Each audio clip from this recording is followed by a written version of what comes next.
So guys, we got this new Bluetooth speaker from Lazada. We're gonna unbox this and we're gonna check how the audio quality sounds like. But before that, pasok muna intro.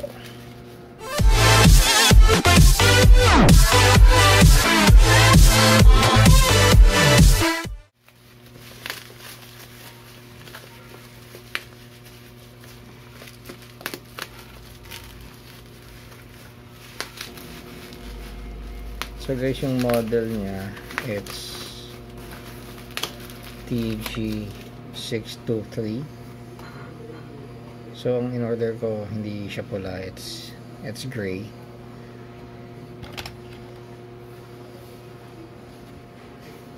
So let's see what's in the box.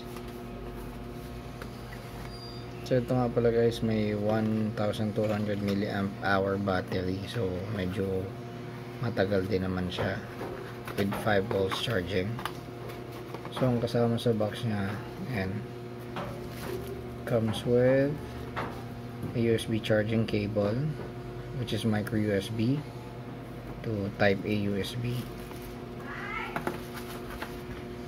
and a 3.5mm audio jack or auxiliary jack. Then the Bluetooth speaker itself. Of course, may manual, and it's as usual written in Chinese.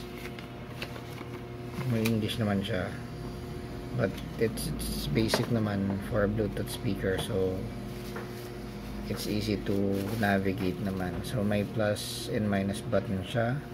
Sa back cover niya, andun yung mga connections saka yung inputs.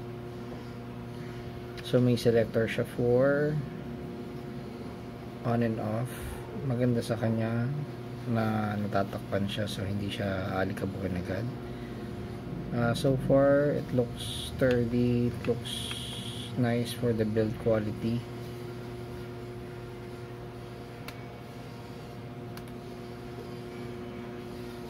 And comes with selector for on and off. May auxiliary, charging cable, charging port, Bluetooth mode. may USB din siya dun sa likod, tsaka saksakan ng memory card. Ayan, may saksakan siya ng memory card, so either you have recordings or you can use this as auxiliary. May play and pause button. Then yung plus sign niya tsaka yung minus sign niya is for volume and also for navigating. So let's try to listen to this, the sound of this Bluetooth speaker. Hopefully you like it.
So far maganda naman